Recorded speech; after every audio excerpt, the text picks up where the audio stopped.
2020년 11월 12일 목요일 큐티 생명의 삶 오늘의 본문 데살로니가 후서 2장 13절부터 3장 5절까지 말씀입니다. 주께서 사랑하시는 형제들아, 우리가 항상 너희에 관하여 마땅히 하나님께 감사할 것은 하나님이 처음부터 너희를 택하사 성령의 거룩하게 하심과 진리를 믿음으로 구원을 받게 하심이니, 이를 위하여 우리의 복음으로 너희를 부르사 우리 주 예수 그리스도의 영광을 얻게 하려 하심이니라. 그러므로 형제들아, 굳건하게 서서 말로나 우리의 편지로 가르침을 받은 전통을 지키라. 우리 주 예수 그리스도와 우리를 사랑하시고 영원한 위로와 좋은 소망을 은혜로 주신 하나님 우리 아버지께서 너희 마음을 위로하시고 모든 선한 일과 말에 굳건하게 하시기를 원하노라. 끝으로 형제들아, 너희는 우리를 위하여 기도하기를 주의 말씀이 너희 가운데서와 같이 퍼져나가 영광스럽게 되고, 또한 우리를 부당하고 악한 사람들에게서 건지시옵소서 하라. 믿음은 모든 사람의 것이 아니니라. 주는 미쁘사 너희를 굳건하게 하시고 악한 자에게서 지키시리라. 너희에 대하여는 우리가 명한 것을 너희가 행하고 또 행할 줄을 우리가 주 안에서 확신하노니, 주께서 너희 마음을 인도하여 하나님의 사랑과 그리스도의 인내에 들어가게 하시기를 원하노라. 아멘.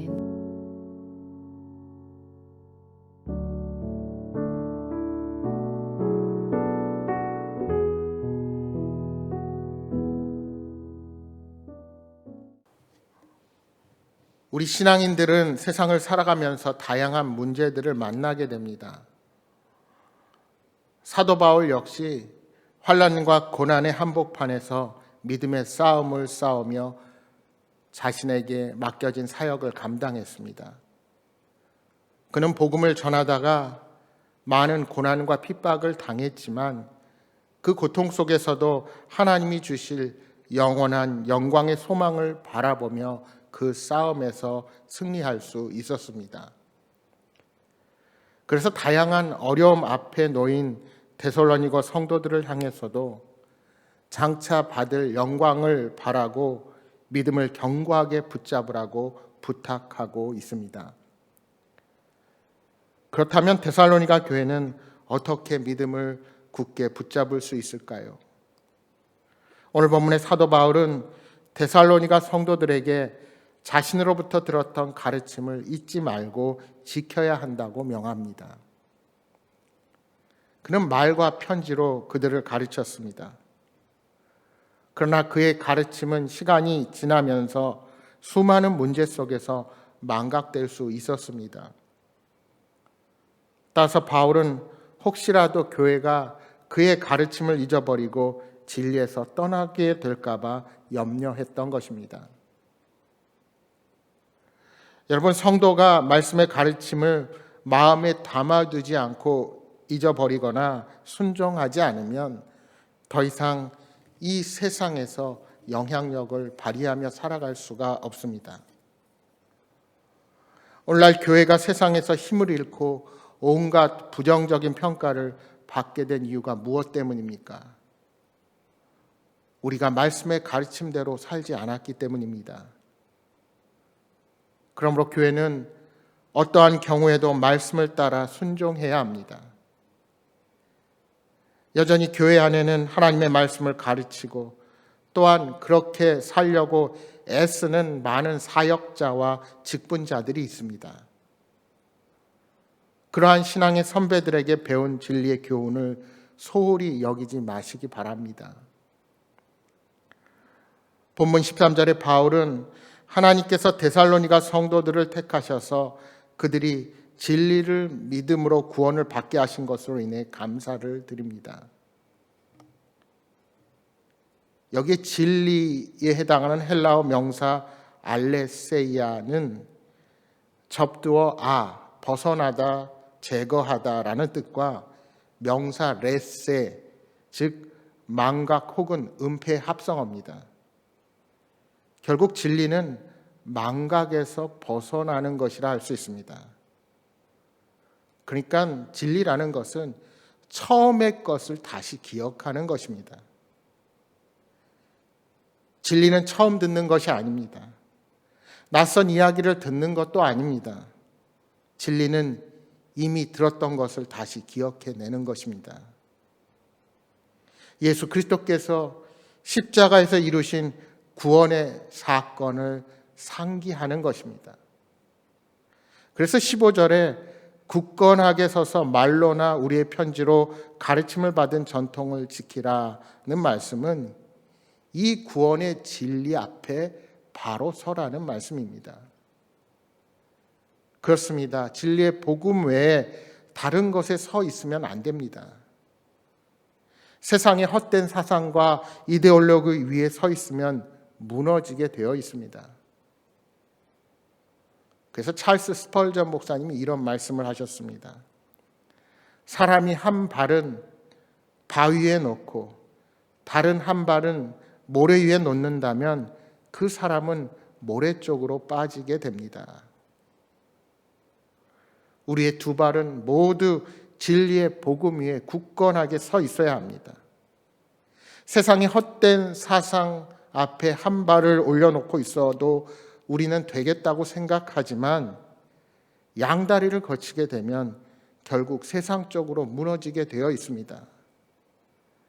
따라서 두 발을 진리의 복음 위에 반드시 두어야 굳건하게 설 수 있다는 사실을 명심해야 합니다.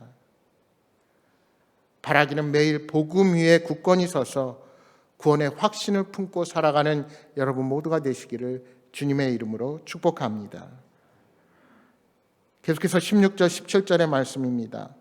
우리 주 예수 그리스도와 우리를 사랑하시고 영원한 위로와 좋은 소망을 은혜로 주신 하나님 우리 아버지께서 너희 마음을 위로하시고 모든 선한 일과 말에 굳건하게 하시기를 원하노라. 이 두 절의 말씀은 데살로니가 성도들을 향한 바울의 기도입니다. 바울은 16절에서 영원한 위로라는 표현을 사용하고 17절에는 위로라는 단어를 사용합니다. 바울은 하나님이 주시는 영원한 위로로 성도들을 위로하고 있습니다. 지금은 그들이 박해를 받는 상황이기에 하나님의 위로가 데살로니가 성도들에게 임하기를 간절히 기도하는 것입니다. 이 위로는 일시적인 것이 아니라 영원합니다. 데살로니가 성도들은 진리를 믿음으로 구원을 받게 되었기에 그 위로는 영원한 위로가 되는 것입니다. 그렇습니다. 오늘 우리가 하나님으로부터 받은 위로는 일시적인 것이 아니라 영원합니다. 우리가 아무리 어려운 일을 만나고 좌절하고 낙심하는 되는 일들이 우리의 앞을 가린다 할지라도 하나님의 영원한 위로가 있기에 모든 어려움들을 인내로서 극복할 수 있다는 사실에 힘을 내시기 바랍니다. 이제 성도들에게 하나님의 위로가 임하기를 기도한 바울은 이어서 데살로니가 성도들에게 두 가지 기도를 요청합니다. 이제 3장 1절 2절의 말씀을 다시 보십시오. 끝으로 형제들아 너희는 우리를 위하여 기도하기를 주의 말씀이 너희 가운데서와 같이 퍼져나가 영광스럽게 되고 또한 우리를 부당하고 악한 사람들에게서 건지시옵소서 하라. 믿음은 모든 사람의 것이 아니니라. 바울은 영적으로나 도덕적으로나 데살로니가 성도들에게 본을 보이는 사역자였습니다. 그런 그에게도 성도들의 기도가 필요했습니다. 그는 무엇보다 말씀을 전하는 사역을 위해 기도해달라고 당부합니다. 하나님의 말씀이 더 널리 퍼져나가 사람들을 구원으로 이끌도록 기도해 달라는 것입니다. 말씀을 듣는 사람이 변하고 믿지 않는 자들이 주님께 나아오는 일은 전도자의 개인 능력에 달려 있지 않습니다. 말씀을 전하는 일은 성령님께서 함께 하셔야 열매를 거둘 수 있는 사역입니다. 그렇기에 말씀을 전하는 사람들을 위한 기도는 반드시 필요합니다. 특별히 바울은 사역을 감당하다가 만나는 부당하고 악한 일들로 인해 해를 당하지 않도록 기도를 부탁합니다. 바울 주변에는 언제나 그를 낙심시키고 넘어뜨리려는 사람들이 있었습니다. 심지어는 그를 죽이려는 유대인들도 있었습니다. 그는 이렇게 불의한 자들로 인한 고난 속에서도 성도들의 기도가 얼마나 힘이 되는지를 체험했던 것입니다. 여러분, 말씀을 전하는 것은 영적 전투의 한복판에 서는 것입니다. 사탄은 언제나 악한 자들을 이용하여 말씀을 전하는 자들을 흔들려고 합니다.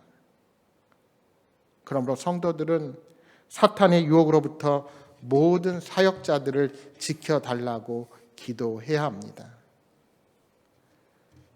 따라서 말씀을 전하는 부족한 저를 위해서 늘 기도해 주시기를 바랍니다. 여러분의 기도가 제가 더욱 힘을 내어 사역하며 성령의 능력을 힘입어 말씀을 선포하는 원동력이 될 것입니다. 사랑하는 여러분, 우리의 공동체는 서로를 위해서 중보하며 모두가 말씀에 순종하여 하나님이 기뻐하시는 신실한 종들로 서게 되기를 소망합니다. 오늘 하루도 기도와 말씀으로 굳게 서서 하나님의 놀라운 역사를 체험하는 귀한 하루가 되시기를 주님의 이름으로 축복합니다. 오늘 주신 말씀 생각하면서 우리 함께 기도하겠습니다. 주님, 말씀의 진리 앞에 굳건히 서서 능력 있는 신앙인으로 살아가게 하여 주옵소서. 서로를 위해서 중보의 삶을 살며 아름다운 성령의 역사를 늘 체험하는 행복한 교회 공동체가 되게 하여 주옵소서 하고 기도하시기 바랍니다. 또한 여러분 가져오신 간절한 기도의 제목 놓고 기도하시다가 돌아가시기 바랍니다. 함께 기도하겠습니다.